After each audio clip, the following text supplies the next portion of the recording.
अरिहंताणं बोलिए। नमो सिद्धाणं नमो आयरियाणं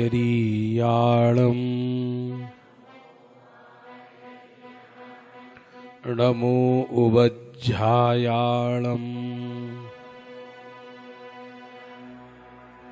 नमो लोई सव्यसाहुणम्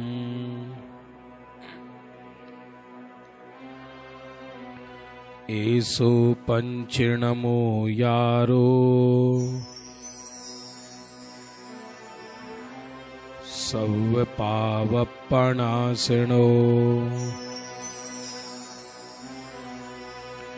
मंगलाणं चे सव्येसिं परमं हवै मंगलम्।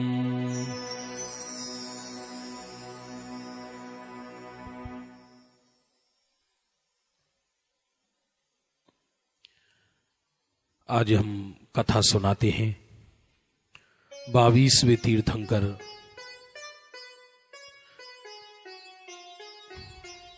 नेमिनाथ की। अपूर्व कथा है। तीर्थंकरों का यशगान कौन कर सकता है। गणधर भी भगवान के समवसरण में कछुए की भांति, खरगोश की भांति हाथ जोड़कर बैठे रहते हैं। महातीर्थंकरों की समवसरण में इंद्र भी मेढ़े की भांति हाथ जोड़कर बैठे रहते हैं। उनका चरित्र ही ऐसा है। क्या गजब है। ऐसी महातीर्थंकर, महाज्ञानी भगवंतों के समवसरण में लोग विनयवान होकर बैठते हैं तो भी उनको दीनता महसूस नहीं होती। ये प्रभु के ज्ञान और उनके जीवन का चमत्कार है। जैसे एक बालक मां के चरणों में बैठे तो उसे दीनता नहीं लगता, बल्कि उसे गौरव जागृत होता है। तीर्थंकरों से किसी को ईर्ष्या नहीं होती। तीर्थंकरों का चरित्र ही ऐसा होता है। बंधुओं, मैं ले चलता हूं आपको हजारों लाखों वर्ष पहले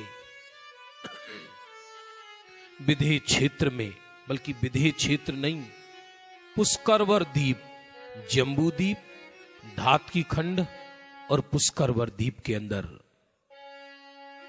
3 भाई रहते थे।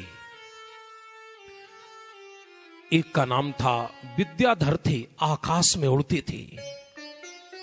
जैसे हमारी तुम्हारी नगरियां हैं, वैसे ही विजयार्ध पर्वत पर विद्याधर लोग रहते हैं। रावण भी विद्याधर था। वहां जिस पर जितनी अधिक विद्या हो वो उतना ही बड़ा कहलाता था। आज भी होता है। डॉक्टरी, इंजीनियरिंग लोग कर लेते हैं, वो लोक में बहुत पैसा कमाते हैं। उस जमाने में विद्या ध्यान से सिद्ध होती थी। अभी भी है। वो नगरियां हैं, विद्याधर मनुष्यों की भरी पड़ी है। वो आकाश में उड़ते हैं, उनके सुंदर सुंदर महल होते हैं, देवियां जैसी उनकी स्त्रियां होती हैं।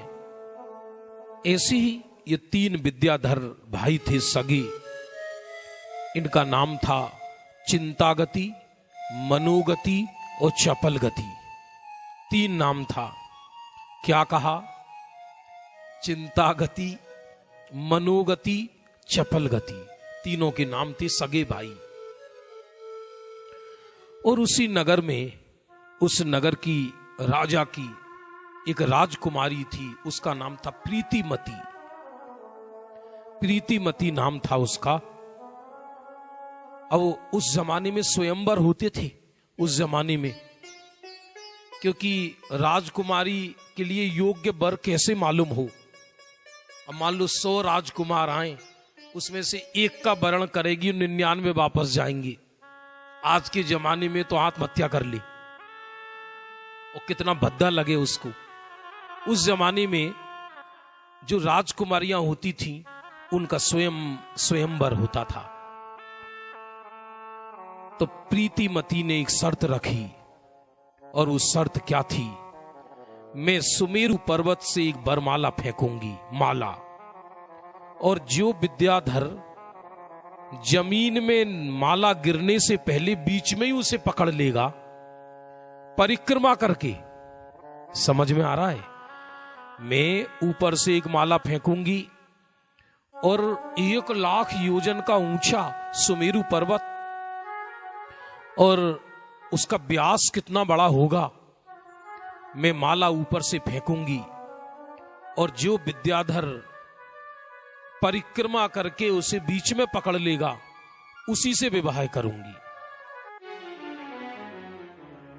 ये एक तरह से मैराथन दौड़ हो गई।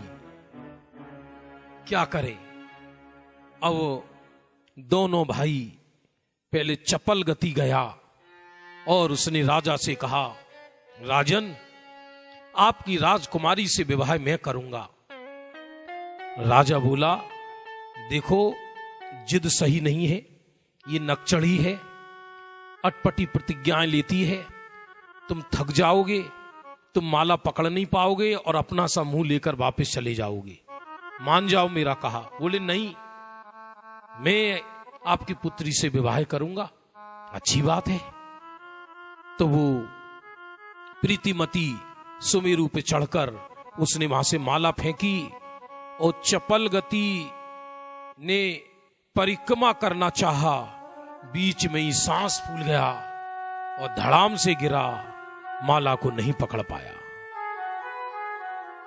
उसकी खूब हंसी हुई, पूरा नगर एकत्रित था इस खेल को देखने के लिए। चपल गति वापस आ गया घर में वापस। अब उसका जो दूसरा भाई था मनोगति, उसने कहा, मेरी चाल बहुत तेज है, मैं देखता हूं उस नकचढ़ी को, उससे विवाह मैं करके आऊंगा। अब दूसरे दिन मनोगति पहुंचा, उसने राजन से कहा, आपकी प्रीतिमती राजकुमारी से विवाह मैं करूंगा। बोले, देखो, तुम्हारे भाई वैसे ही शोकाकुल हैं, तुम्हारे भाई वैसे ही अपनी मुंह की खाकर गए हैं, ऐसा ना हो कि कहीं तुम्हें भी दीक्षा लेनी पड़ जाए। तुम जाओ, हम तुम्हारे हाथ जोड़ते हैं, ये प्रतिज्ञा कोई पूरी नहीं कर सकता। बोले, नहीं, मेरी दौड़ हवा से भी तेज है। ठीक है। फिर ढिंडोरा पिटवाया गया, पूरा नगर सुमेरु पर इकट्ठा हो गया, और प्रीतिमती ऊपर चढ़ गई आकाश में। वो भी विद्याधरनी थी। उसने वहां से माला फेंकी, और चपल गति जो विद्याधर था, मनोगति, उसने दौड़ लगाई आकाश में। चपल गति से तेज तो थी उनकी दौड़, लेकिन वो माला नहीं पकड़ पाया। माला नीचे गिर गई और वो हाँफता रह गया।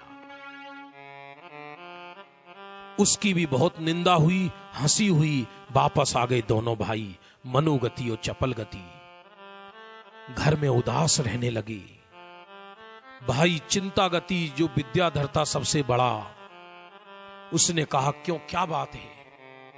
बोले, ऐसा ऐसा हुआ। बोले, ठीक है, लेकिन तुम निर्णय कर लो, तुम दो में से किसको शादी करनी है उसके साथ। शादी तो एक से ही हो सकती है, मैं उसको जीत कर आऊंगा। ये चिंता गति, वही नेमिनाथ का जीव, चिंता गति विद्याधर।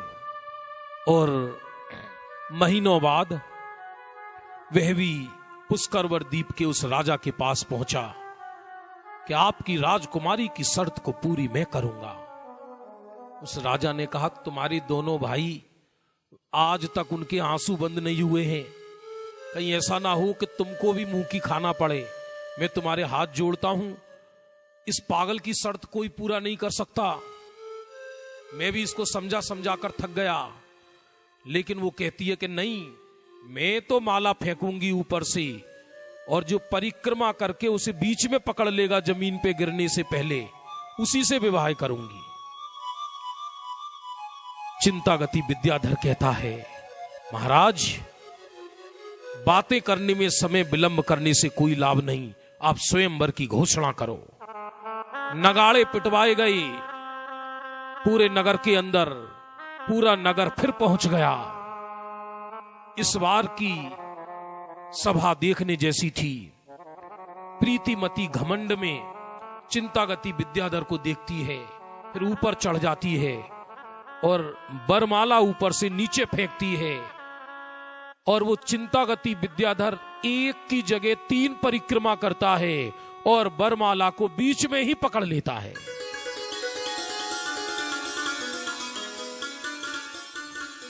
उस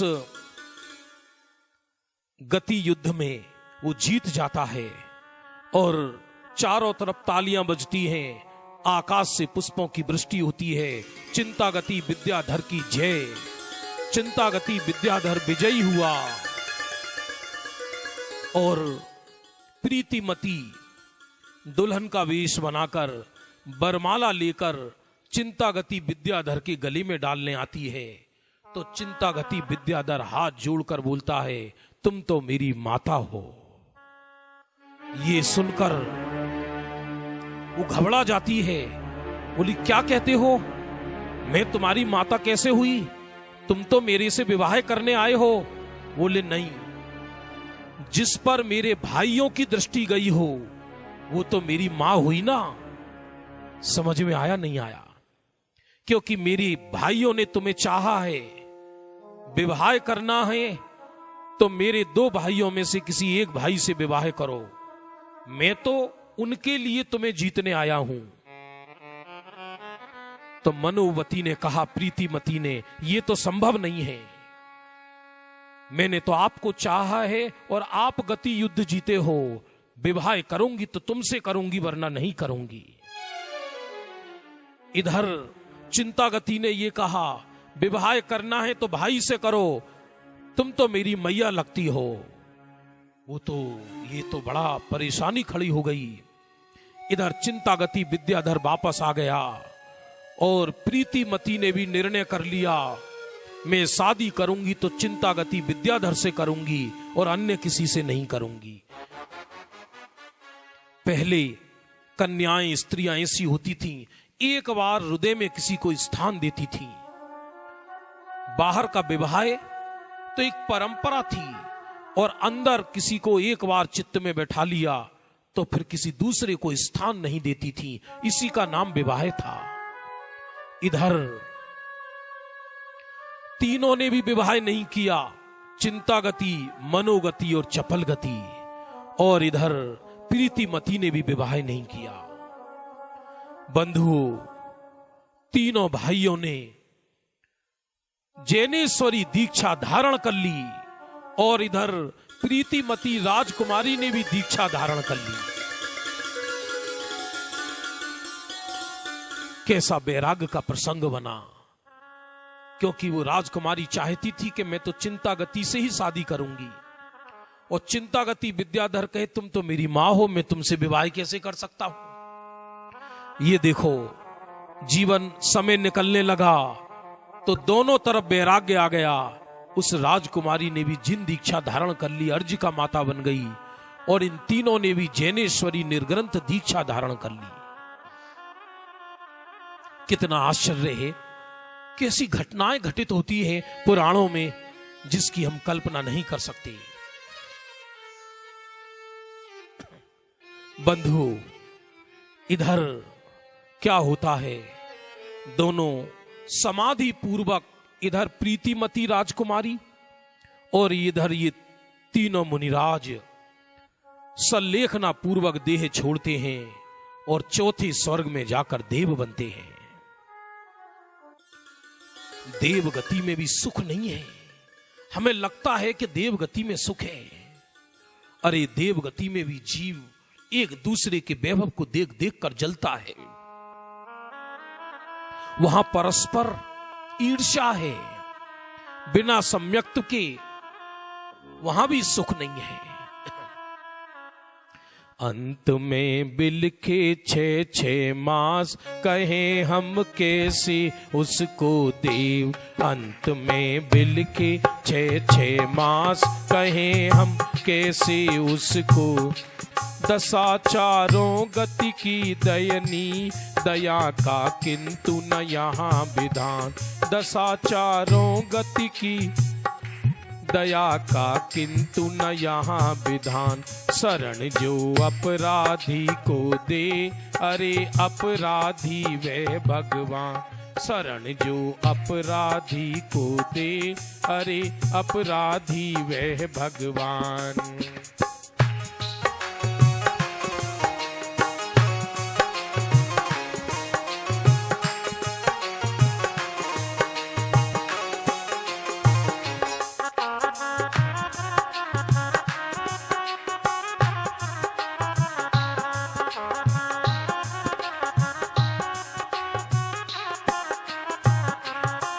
बंधु, चौथे स्वर्ग की लंबी आयु पूरी हो गई क्षण में।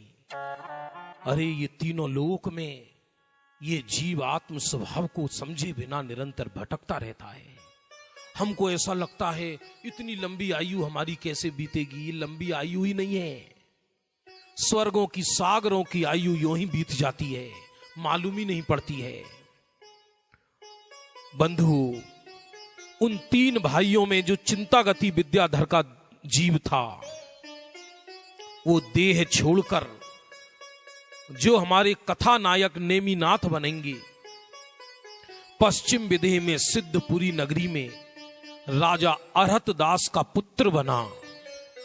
उसका नाम रखा गया अपराजित कुमार। क्या नाम रखा गया? अपराजित कुमार। एक बार उस सिद्धपुर नगरी में विमल वाहन तीर्थंकर पधारे। और आज भी विदेह क्षेत्र में तीर्थंकरों के समव शरण देखना स्वाभाविक है। जैसे आज आकाश में फ्लाइट उड़ती हैं तो उन्हें देखकर हमें आश्चर्य नहीं होता, उसी तरह विदेह क्षेत्र में आकाश में देवों के विमान उड़ते ही रहते हैं, वहां किसी को देखकर आश्चर्य नहीं होता। लोग महलों की छतों से देखते रहते हैं, मां देखो ये देव कहां जा रहे हैं, तो कहती है मां किसी प्रभु को केवल ज्ञान हुआ होगा, किसी मुनिराज को। वहां ये घटनाएं साधारण हैं और हमको आश्चर्य होता रहता है। वहां आए दिन घंटनाद बजते ही रहते हैं। आज वहां किसी को केवल ज्ञान हुआ, आज किसी को निर्वाण हुआ, आज किसी को केवल ज्ञान हुआ, आज किसी को निर्वाण हुआ। और जहां तीर्थंकर जन्म लेते हैं वहां एक चीज की कमी जरूर है। किस चीज की कमी है?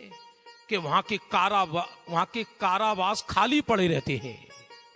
ग्रंथों में लिखा, जहां तीर्थंकर जन्मते हैं वहां एक ही चीज की कमी है। क्या है? कि वहां कारावास जेल खाली पड़े रहते हैं, क्योंकि वहां अपराध करने वाला कोई है ही नहीं।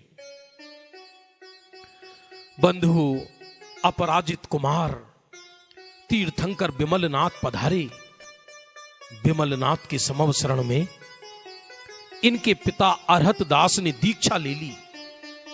पहले राजा सब दीक्षा लेते थे, राजा प्रजा सब दीक्षा लेते थे। आजकल तो दीक्षा के समय तो राजा बनते हैं नेता, दीक्षा लेने के समय तो राजा बनते हैं। अपने देश के कई नेता तो ऐसे हैं जिन्हें 2-2 लोग पकड़ के चलते हैं। हाँ, पैर कब्र में लटक रहे हैं, वो देश चलाएंगे। उस जमाने में तो दीक्षा लेते थे 60 वर्ष के बाद तो हर राजा दीक्षा ले लेता था, उस जमाने के 60 वर्ष के हिसाब से। पिता ने दीक्षा ली, और जब पिता ने दीक्षा ली तो जो चिंतागति विद्याधर चौथे स्वर्ग में देव हुआ और अपराजित कुमार हुआ। जब पिता ने दीक्षा ली तीर्थंकर के समव शरण में, तो अपराजित कुमार की भी आत्म दृष्टि हो गई और उनको आत्म दर्शन हो गया, सम्यक दर्शन हो गया पहली बार। इधर अब तो घर में अपराजित कुमार घर में कमल की भांति रहने लगी। कमल की भांति निरंतर आत्मा का अनुभव किया करते थे। संसार उनको सपने जैसा लगता था। एक बार क्या हुआ, अपराजित कुमार अपने महलों में बैठे थे और एक दूत समाचार लेकर आया, महाराधिराज की जय हो। हे महाराज, आपके पिता श्री अरहत दास को केवल ज्ञान की प्राप्ति हो गई है। विचार तो करो, किसी के पुत्र को कोई ये समाचार देने आए कि आपके पिता को केवल ज्ञान हो गया है, ये कितने आश्चर्य की बात होगी। वो बड़ा प्रसन्न हुआ, अपने पिता के केवल ज्ञान की पूजन करने गया, फिर घर पर वापस आ गए। और इधर बंधुओं, कुछ दिन बीत जाने के बाद समाचार मिला कि आपके पिता ने 8 कर्मों का नाश करके निर्वाण की प्राप्ति कर ली है। तो अपराजित कुमार को मन ही मन में बहुत पश्चाताप हुआ, मैं अंतिम समय पिता के दर्शन नहीं कर पाया। और भागा भागा पिता के दर्शन करने के लिए गया कि जहां सुना है निर्वाण हो गया है, लेकिन वो तो मिले नहीं। तो शोक में बैठ गया और 8 दिन तक उपवास किया। अंत में पूर्व जन्म के 2 सगे भाई, जिन्होंने विदेह क्षेत्र में जन्म लिया था, वो चारण रिद्धिधारी मुनि बन गए थे। वो उनको संबोधन करने आए कि पिता तो अब निर्वाण को प्राप्त हो चुके हैं, ऐसी हट करने से कोई फायदा नहीं। देखो, हम पूर्व जन्म के तुम्हारे भाई इस जन्म में मुनि बने हैं और हम तीर्थंकर की दिव्य ध्वनि सुनकर आए हैं और उनके मुख से ये सुनकर आए हैं, आज से 4थे भव में तुम 22वें तीर्थंकर नेमिनाथ के रूप में भरत क्षेत्र में जन्म लोगे।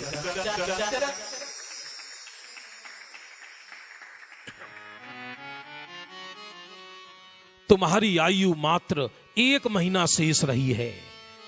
भाई हो तो ऐसे।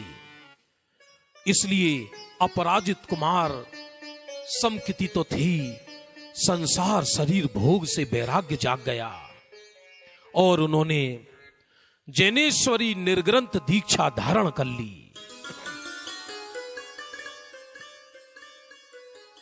वन जंगलों में आत्मज्ञान मुनिराज बनकर आत्मज्ञान कर परिभ्रमण किया करते थे और अंत में सल्लेखना पूर्वक देह छूटा, 16वें स्वर्ग में आनंद नाम के देव बने।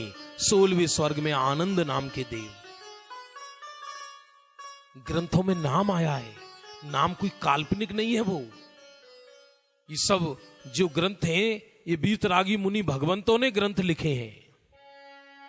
बंधुओं, अब तो वो आराधक जीव था।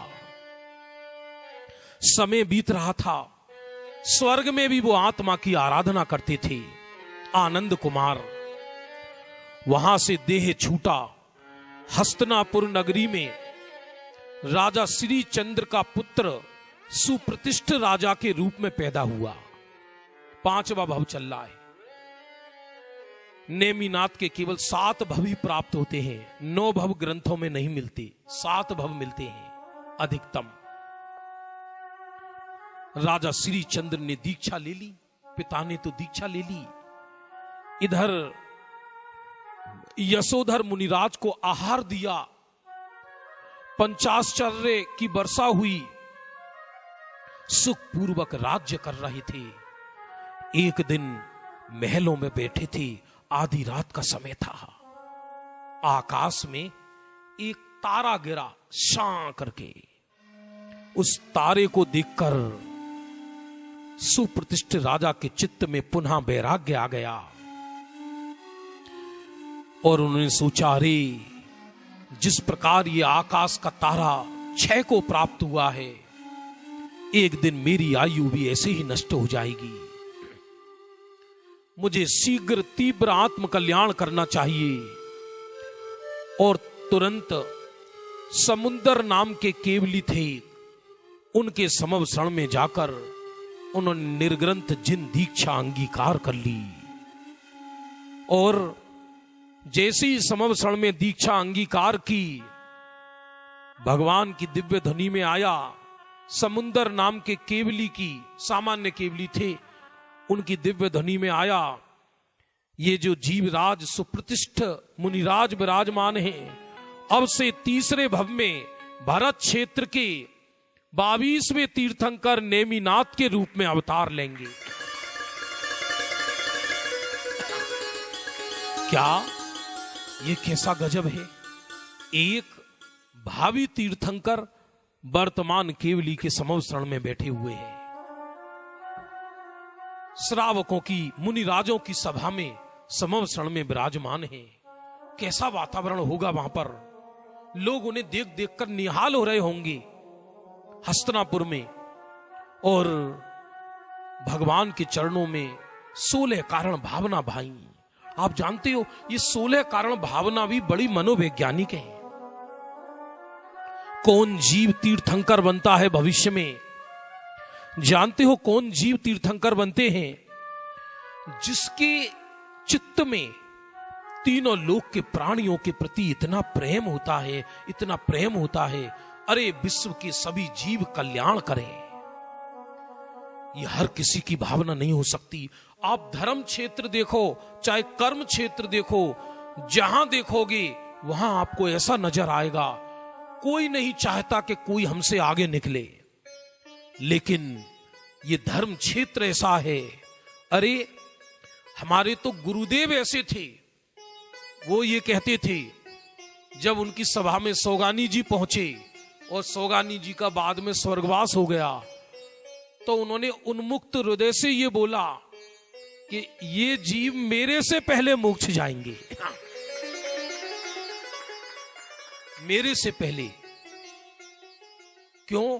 क्योंकि उनकी परिणति उनको ऐसी नजर आती थी। हमारे यहां तो भगवान तीर्थंकर से पहले कई गणधर पहले भी मोक्ष चले जाते हैं। हमारे यहां किसी मोक्ष मार्गी को एक दूसरे के प्रति ईर्ष्या का प्रश्न ही नहीं है। बंधु, 16 कारण भावना भाई, और 16 कारण भावना का निचोड़ यही है, सम्यक दर्शन सहित अरे जगत के सभी जीव इस तीर्थंकरों के मार्ग को समझ लें, सभी जीव सुखी हो जाएं। और सल्लेखना पूर्वक देह छोड़ा, अनुत्तर विमान के जयंत स्वर्ग में अहिमेंद्र नाम के देव बने। अहिमेंद्र देव बने जयंत स्वर्ग में जाकर। इस तरह उनके पूर्व के ये 6 भव हुए। अब हम चलते हैं नेमिनाथ के वर्तमान भव में। नेमिनाथ, नमीनाथ को, उस समय नमीनाथ का शासन चल रहा था। 5 लाख वर्ष नमीनाथ को निर्माण को हो गए थे। कितने? 5 लाख वर्ष निकल गए थे। 5 लाख वर्ष। उसके बाद सौरीपुर में राजा अंधक वृष्टि नाम के राजा रहते थे। उनके 10 पुत्र थे। सबसे बड़े समुद्र विजय और सबसे छोटे वासुदेव नहीं, वसुदेव, और सबसे बड़े समुद्र विजय के घर में, शिवा देवी के गर्भ में नेमी प्रभु जयंत विमान को तजकर उनके गर्भ में आने वाले थे। उससे पूर्व ही उनके पूरे सौरीपुर के नगर के अंदर रत्नों की वृष्टि होने लगी। चारों तरफ आनंद ही आनंद छा गया, आनंद छा गया। अरे जल भरी भरी लाओ, अपनी सखियों को बुलाओ। जल भरी भरी लाओ, अपनी सखियों को बुलाओ। आज माता का नवने कराना है, हो आज माता का नवने कराना है। झूम जाइए।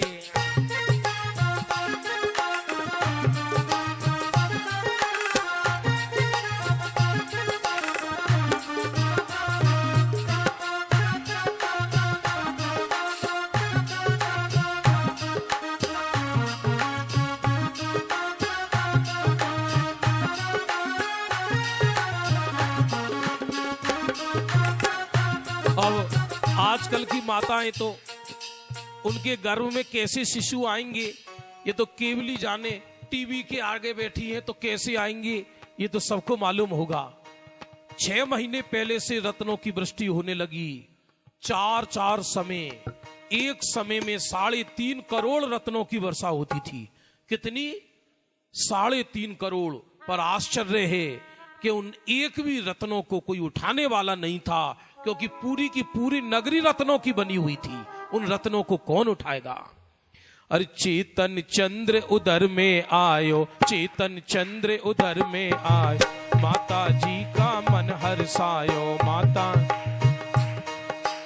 आज माता का नवन कराना है, हो आज माता का नवन। जरा हाथ उठा लीजिए।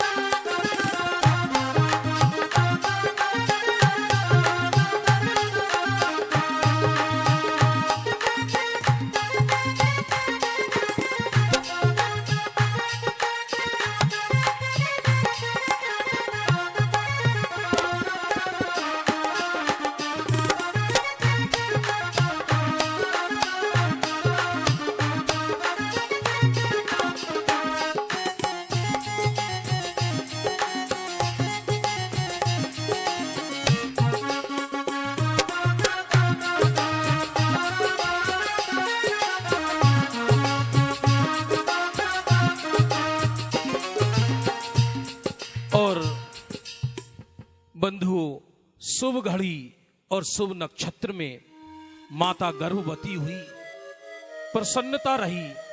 कथा तो बहुत बड़ी है, हरिवंश पुराण की मुख्य कथा है ये तो, नेमिनाथ की। उनके तो तीर्थंकरों का तो जीवन चरित्र मुख से बोलने में ही जिह्वा पवित्र हो जाती है, जीवन धन्य होने लगता है। ऐसा लगता है कि भले ही हम तीर्थंकरों के युग में पैदा नहीं हुए, लेकिन कुदरत ने या भाग्य ने हमारे साथ इतना जरूर लिखा है कि हम तीर्थंकरों का यशोगान ही कर रहे हैं।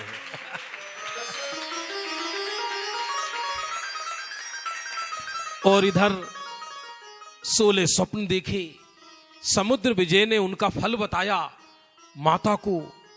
ये तो कहने की बातें हैं, सत्य तो ये माता को पहले ही पता पड़ जाती है कि तीर्थंकर उनके उदर में आते हैं, लेकिन पिता को सम्मान देने के लिए ये घटनाएं दिखाई जाती हैं इस तरह की। बंधुओं, शुभ घड़ी शुभ नक्षत्र में बालक नेमिनाथ ने सौरीपुर के अंदर जन्म लिया। बाल तीर्थंकर नेमिनाथ की, बाल तीर्थंकर नेमिनाथ की, बाल तीर्थंकर नेमिनाथ की, बाल तीर्थंकर नेमिनाथ की।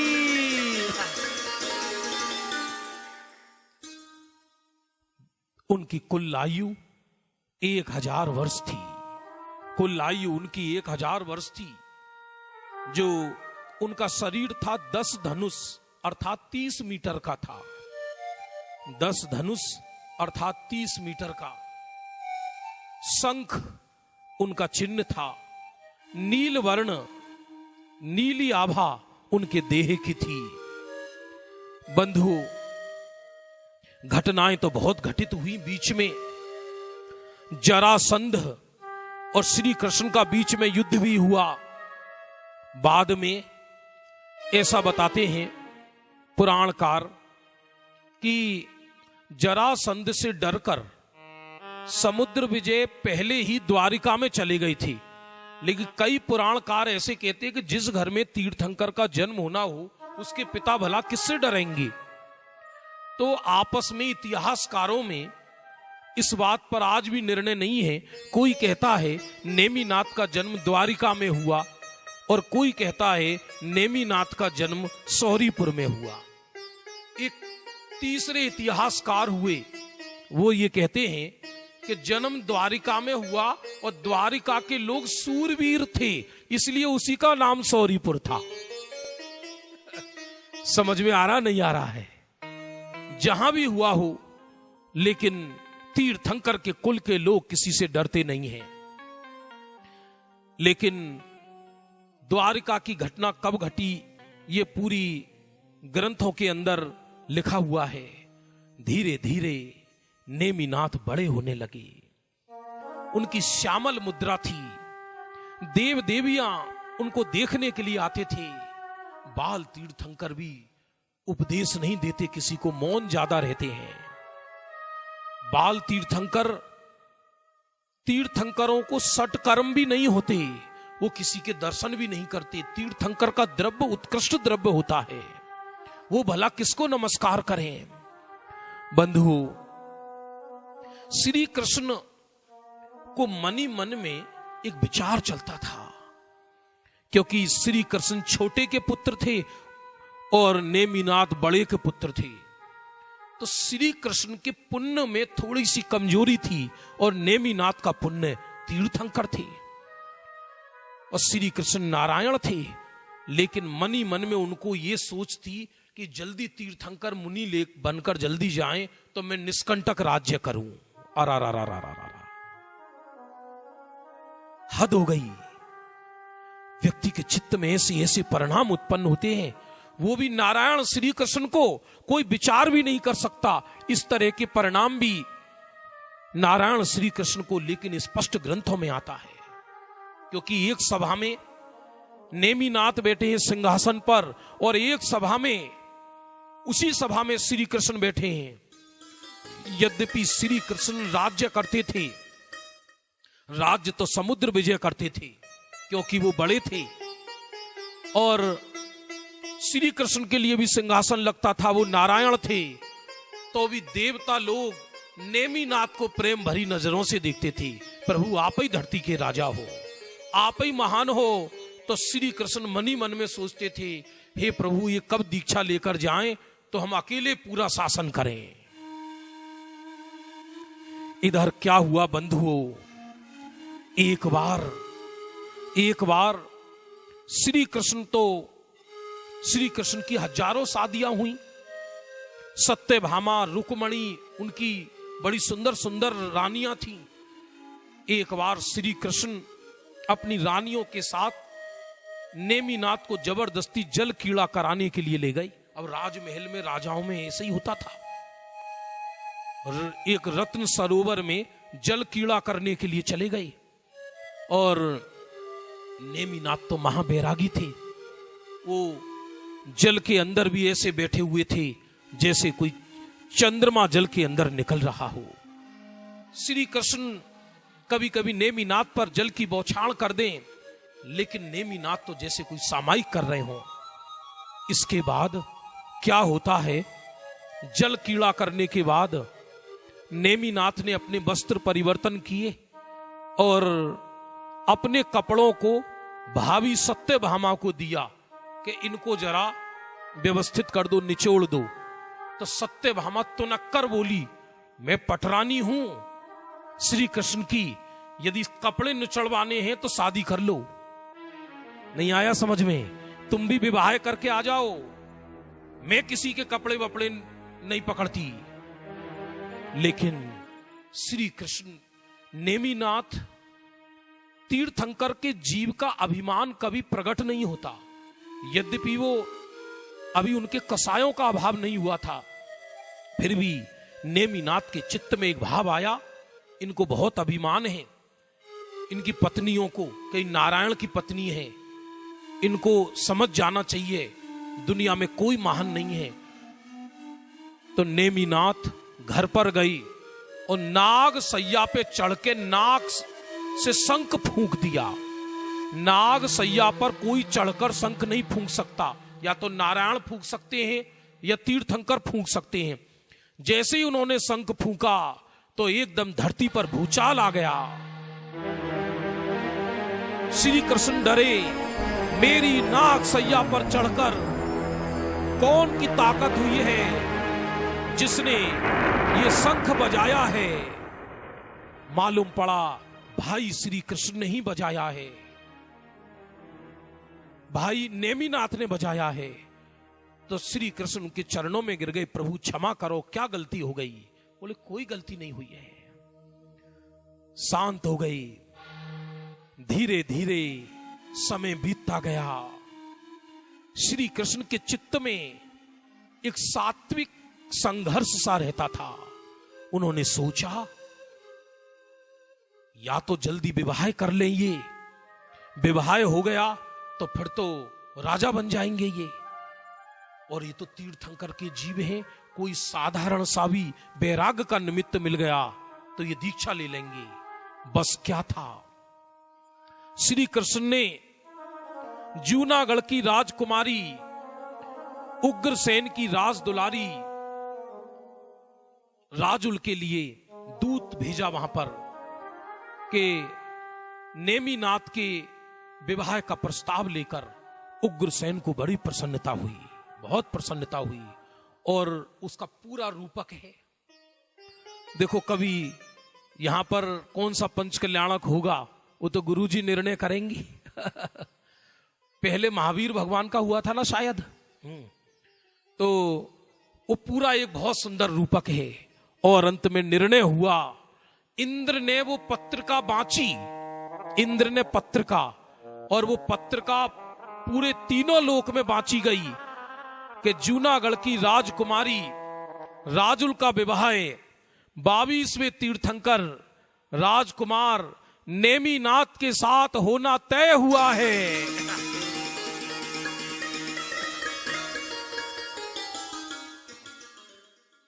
बंधुओं, क्या दृश्य घटा होगा वो तो अपन नहीं कह सकते, लेकिन जो भी घटना घटी वो बड़ी अद्भुत घटी।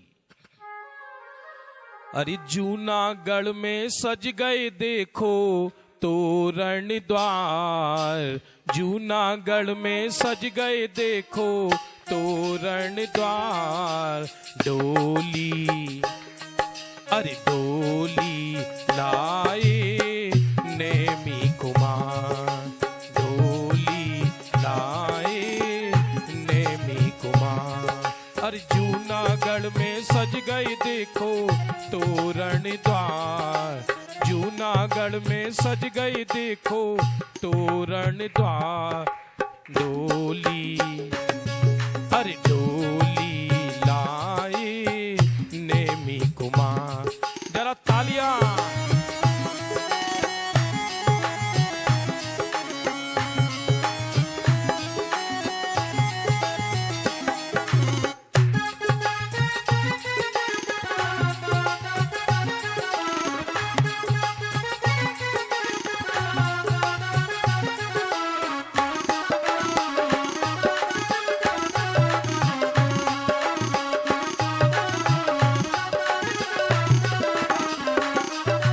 रंग महल में राजुल रानी,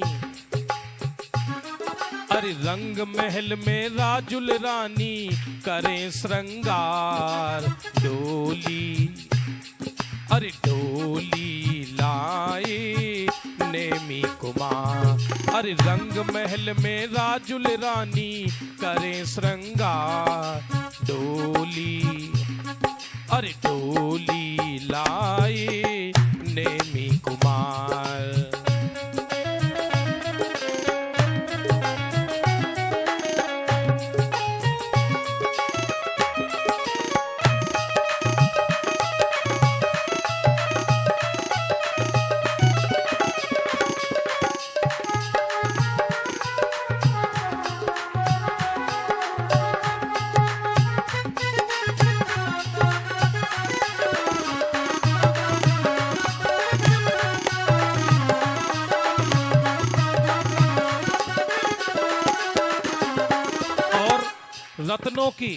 रत्नों के रथ पर नेमिनाथ की बारात सजी।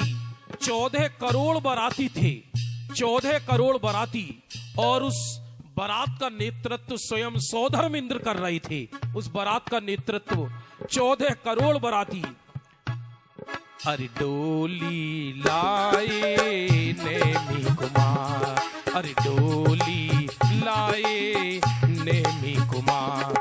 अरे रंग महल में राजुल रानी,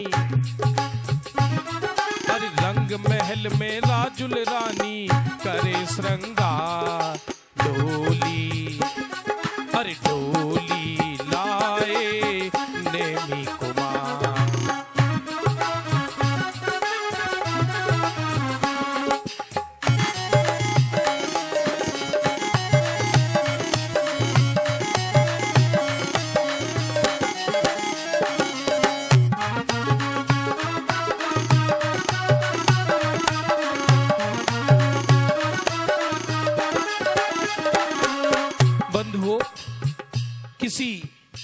कन्या का विवाह होता है, उसके चित्त में कितनी प्रसन्नता होती है उसका कोई वर्णन नहीं कर सकती। रत्नों के महल में वो सज रही थी और इधर नेमिनाथ रत्नों की रथ पर बैठी थी। वो रत्नों का रथ ऐसा तैयार किया गया था कि सौधर्म इंद्र का विमान भी उसके आगे फीका लगे, ऐसा सुंदर रथ था वो, जिसके अंदर बड़े बड़े देव पशुओं का, हाथियों का रूप बनाकर जुते थे। इधर नारायण श्री कृष्ण स्वयं सर पे पगड़ी रखकर नेमिनाथ के साथ थे। चारों तरफ खुशियों का वातावरण था। इधर श्री कृष्ण ने जानबूझकर कुछ पशु बंधवा दिए। दोनों चर्चाएं मिलती हैं, क्या सत्य है केवली जाने, लेकिन हम जो प्रस्तुत कर रहे हैं वो आप सुनिए।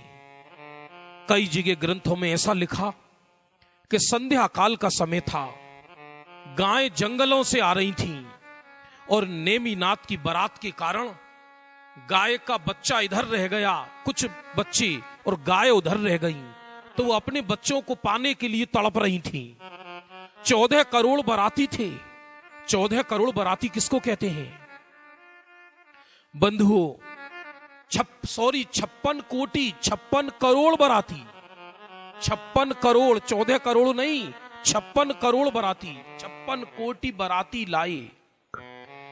और ऐसा भी आता है कि श्री कृष्ण ने स्वागत के लिए पशु बंधवाए, क्योंकि तीर्थंकरों की शादी में कोई मांसाहारी जीव नहीं होते, कभी भी सवाल ही नहीं है। लेकिन सारथी को कह दिया, क्योंकि जब ये नेमी प्रभु तुमसे पूछें कि ये पशु यहां क्यों बंधे हुए हैं, तो तुम कह देना तुम्हारे स्वागत के लिए बंधे हुए हैं। और सारथी तो श्री कृष्ण की बात मानेगा, क्योंकि राज्य शासन तो श्री कृष्ण चलाते थे। लोक में भी नियम होता है, जो जिसकी सर्विस करता है उसकी मानता है। इधर क्या होता है, बैंड बाजे बज रहे थे, चारों ओर खुशी छाई हुई थी, और अचानक पशुओं की आवाज सुनाई दी नेमिनाथ को।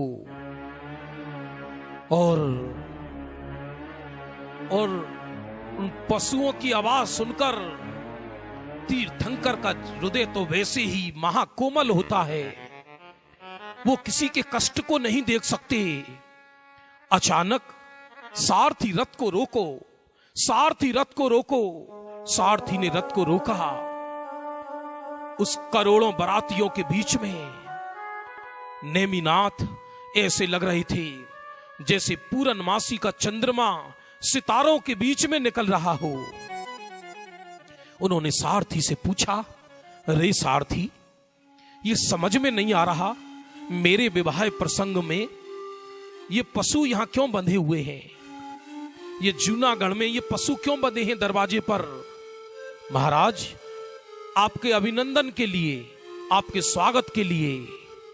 स्वागत के लिए? क्या किसी को कष्ट दिया जाता है क्या? ये किसने? लेकिन वो तो अवधि ज्ञानी थे, उनको तत्काल अवधि ज्ञान से सब कुछ मालूम पड़ गया, ये पशु क्यों बंधे हुए हैं। और नेमिनाथ के चित्त में उपशम रस की धारा बहने लगी। इधर सहनाइयां बज रही थी, वो सहनाइयां वैराग्य में परिवर्तित हो गईं। चेहरा अलग बदल गया नेमिनाथ का। राजकुमार नेमिनाथ का चेहरा अत्यंत शांत हो गया। आंखें, पलकें धीरे धीरे उनकी झपकने लगी। लोग देख रहे थे, अभी अभी कुछ और था चेहरा, अभी अभी क्या हो गया नेमी प्रभु को। और तत्काल नेमिनाथ ने सारथी से कहा, रथ को मत बढ़ाइए। वो विचार मग्न हो गए। 56 करोड़ बाराती नेमी प्रभु को देखने लगे कि आखिर हुआ क्या है, बारात क्यों रुक गई है।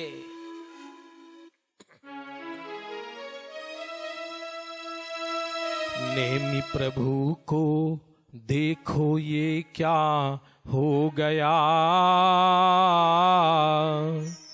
लाए थे बारात मगर वैराग्य हुआ। नेमी प्रभु को देखो ये क्या हो गया,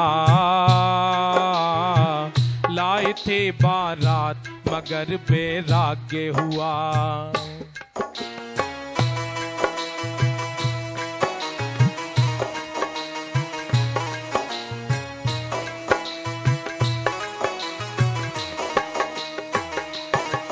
ओ कैसी ये सावन की घड़ी है, बोलिए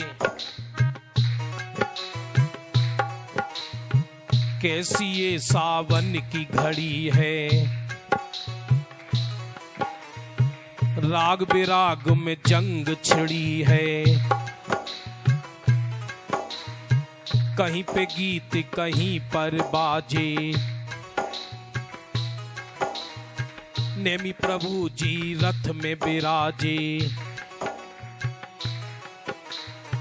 नेमी प्रभु ने भेद जो पूछा, इन पशुओं को किसने बांधा, इन पशुओं को सारथी ने भेद जो खोला। नेमी प्रभु का हिल गया चोला। राग रंग में इतनी हिंसा, मैं पालूंगा परम अहिंसा।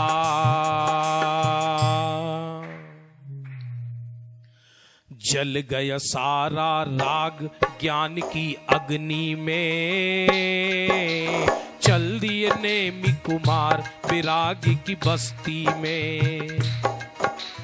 जल गया सारा राग ज्ञान की अग्नि में, चल दिए नेमी कुमार विरागी की बस्ती में।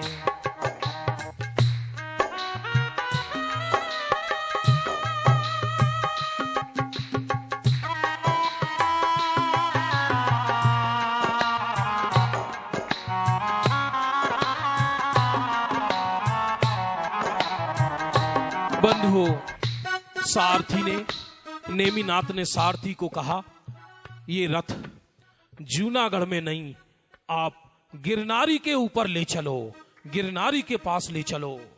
आकाश से लोकांतिक देव आने लगे। श्री कृष्ण घबराए, नेमिनाथ के चरणों में गिर गए। प्रभु ऐसा मत करो, राजुल से बरमाला डलवा लो। मानो मन ही मन में नेमिनाथ ने कहा, श्री कृष्ण को इस छोटे से राज्य के लिए तुमने ये किया? अरे मुझे तो तीनों लोक का शासन ही नहीं चाहिए, तो बाकी इस शासन का मैं क्या करूंगा? मुझे तो मेरे एक चैतन्य पर शासन करना है, एक चैतन्य पर शासन करना है। अरे प्रथम अनित्य भावना भाई, प्रथम अनित्य आत्म नित्य सदा सुखदाई।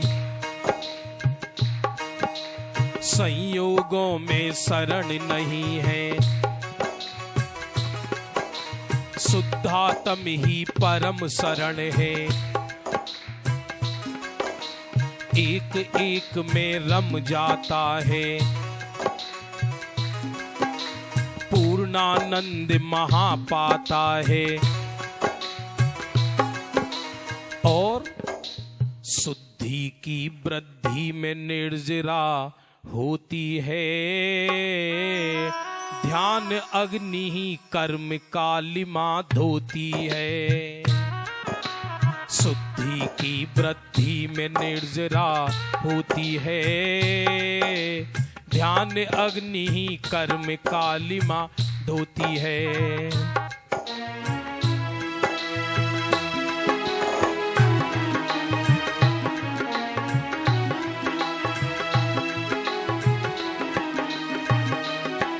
अरे नेमी प्रभु को देखो ये क्या हो गया,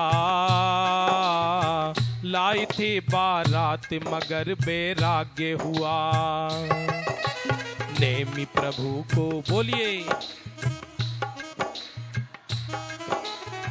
लाए थे बारात मगर वैराग्य हुआ। इधर जब रथ गिरनारी की ओर जाने लगा तो जूनागढ़ के महल में हाहाकार मच गया। राजुल सज रही थी, महल के झरोकों से देख रही थी नेमिनाथ आ रहे हैं, ये रथ का क्या हुआ, ये रथ यहां ना जाकर कहां जा रहा है। राजुल घबराई, राजुल के जैसे सपने टूट गए हों, उसके कोमल चित्त पर आघात लगा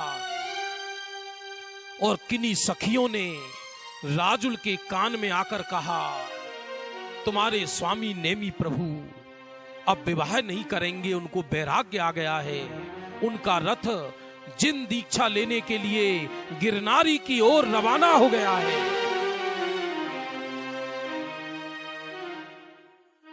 ये सुनते ही स्त्रियां तो स्त्रियां हैं, भले ही राजकुमारी क्यों ना सही, राजुल रोने लगी, उसकी आंखों से गंगा यमुना बह निकली। अरे राजुल रोने लगी बेचारी, राजुल रोने, सबकी प्यारी राज दुलारी, गंगा रोई यमुना रोई, जूनागढ़ की गलियां रोई, जूनागढ़ की गलियां रोई,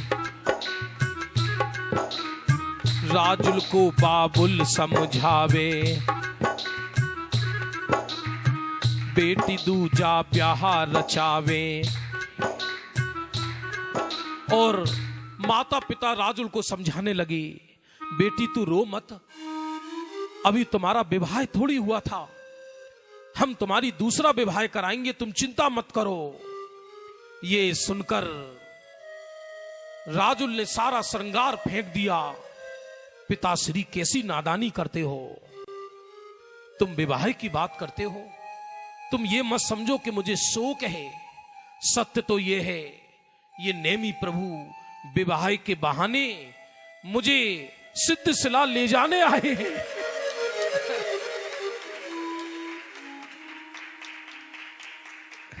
नेमिनाथ क्षत्रिय है तो मैं भी क्षत्रियाणी हूं, मैं भी इतनी कायर नहीं पिताश्री।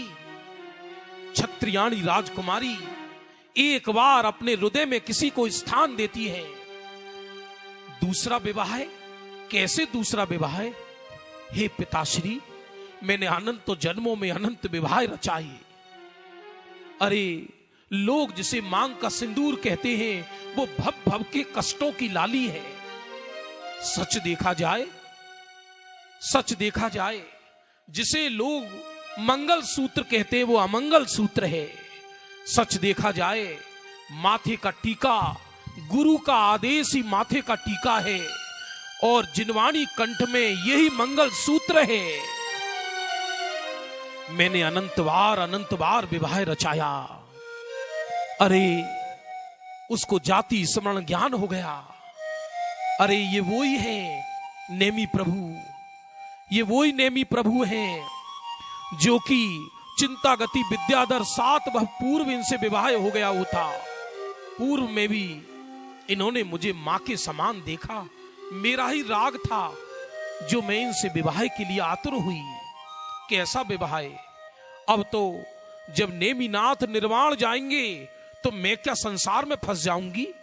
अरे पिताश्री, अब मेरा भी राग टूट गया है।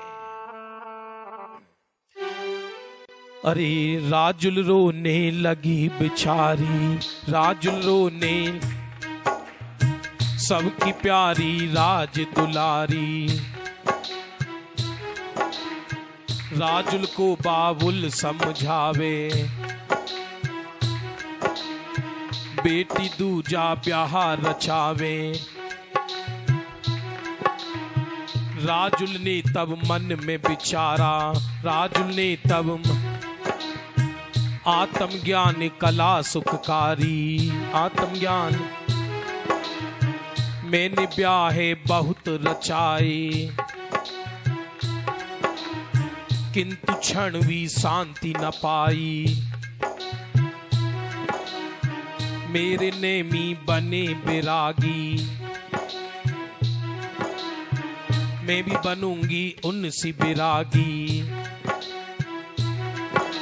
सुनो जरा ओ सुनने वालों, सुनो जरा ओ सुनने इस गाथा पर नजर तो डालो, इस गाथा पर नजर तो डालो। ज्ञान और वैराग्य का ये अंजाम हुआ, राजुल तो गई स्वर्ग नेमि निर्वाण हुआ। एक बार हाथ उठा लीजिए।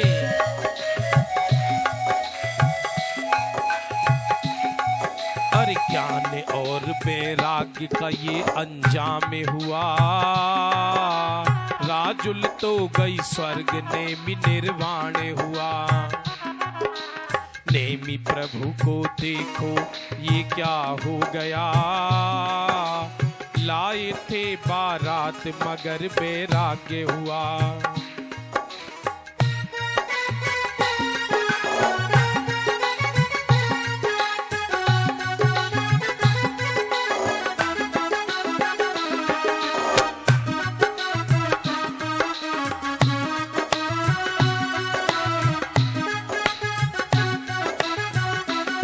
बंधु, राजुल ने मन में संकल्प किया, जिस दिन नेमि प्रभु को केवल ज्ञान होगा, मैं उनके समवसरण में जिन दीक्षा धारण करूंगी।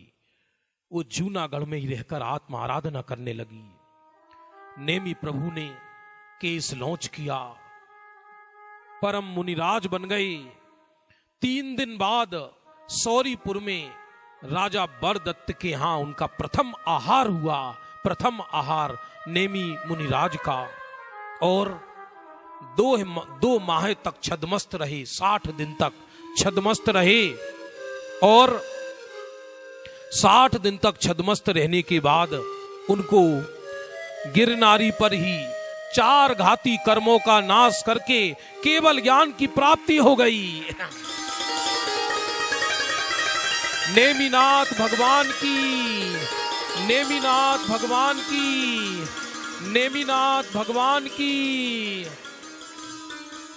बंधु, नेमि प्रभु के 11 गणधर थे। 11 गणधर, उनके समवसरण में 1500 केवल ज्ञानी थे। कितने? 1500 केवल ज्ञानी। 18,000 मुनिराज थे और राजुल सहित 40,000 आर्यकाएं थी।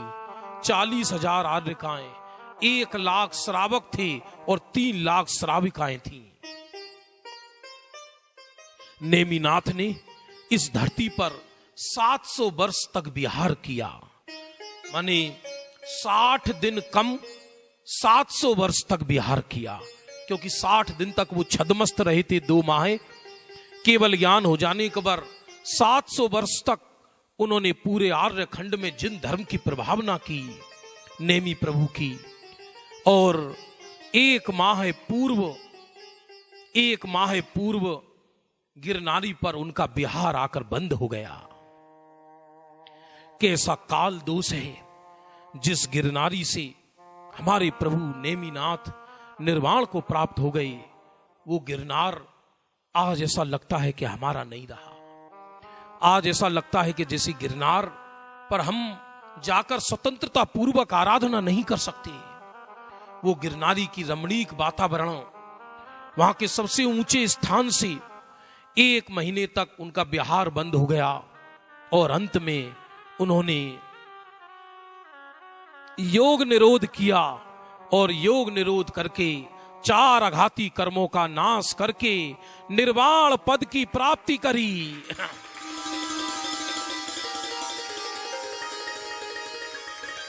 अरे नेमि गए रे गिरनार, पानी छमा छम बरसे।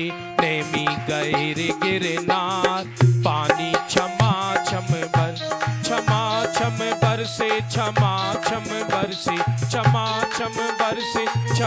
छम बरसे। नेमि गए रे गिरनार, पानी छमा छम बरसे। नेमि गए रे गिरनार, पानी छमा। जरा दोनों हाथ उठा लीजिए।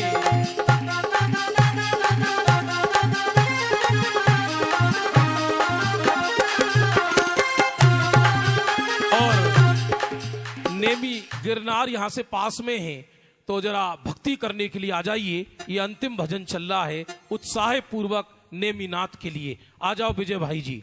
अरे नेमी गए रे गिरे नार, पानी छमा छम बरसे, नेमी गए रे गिरे।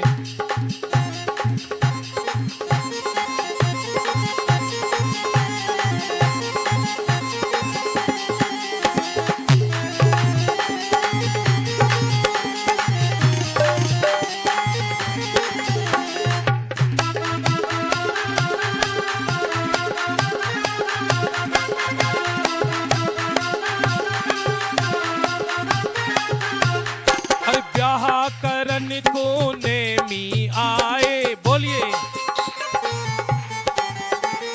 56 कोटि बराती लाए, 56 कोटि बराती, और राजुल का कर गए त्याग, पानी क्षमा छम बरसे, राजुल का कर गए त्याग, पानी क्षमा छम बरसे, नेमी गए रे गिरनार, पानी क्षमा छम बरसे, नेमी गए रे गिरनार, पानी क्षमा छम बरसे।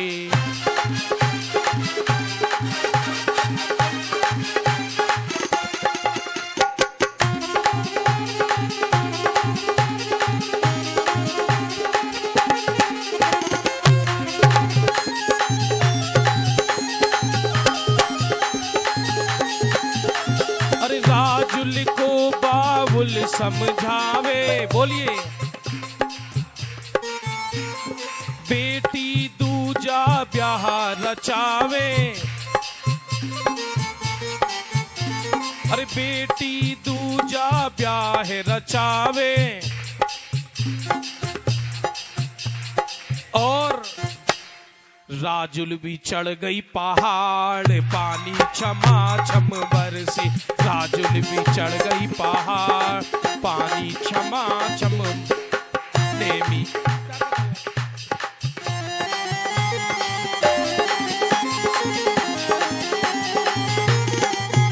अरे नेमी गए रे गिरनार, पानी क्षमा छम बरसे, नेमी गए रे गिरनार, पानी क्षमा छम। जरा झूम जाइए।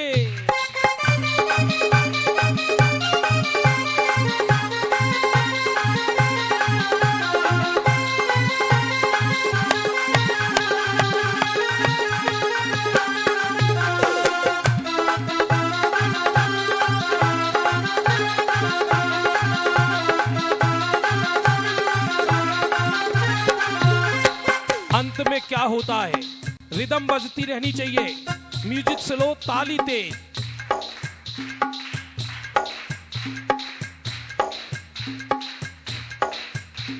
सेवक अरज करत नेमी की, सेवक अरज करत नेमी की, क्या हमें भी बुला लो गिरनार, पानी क्षमा छम बरसे, हमें भी बुला लो गिरनार, पानी क्षमा छम, नेमी गए रे गिरनार, पानी क्षमा छम बरसे, नेमी गए रे गिरनार, पानी क्षमा छम बरसे।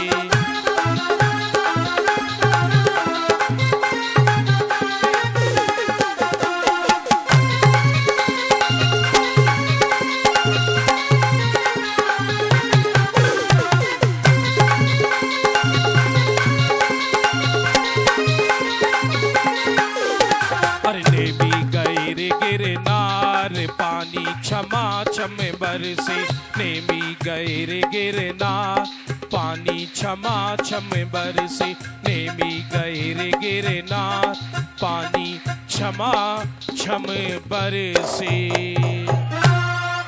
सिद्ध शिला पर विराजमान नेमिनाथ भगवान की, नेमिनाथ भगवान की, नेमिनाथ के वैराग्य की।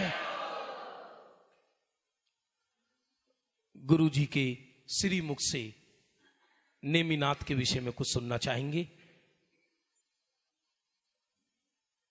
गुरु जी के श्री मुख से।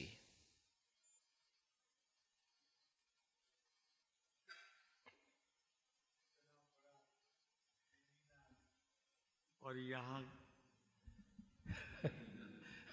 क्या बोले, बोले तो क्या बोले, समझो ना, संपूर्ण बात है, कोई कमी नहीं और कोई बात करने जैसी नहीं है। बस सुनते रहो, देखते रहो। आपकी ये जो बजती है, जो ढोलकियाँ और मुंह से जो आता है शब्द, वो सुनते सुनते एकदम मजा आ जाता है, सबको आनंद आ जाता है।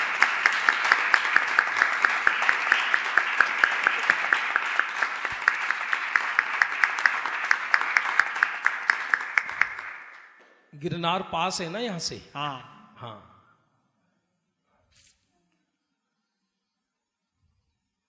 बहुत बढ़िया रहा।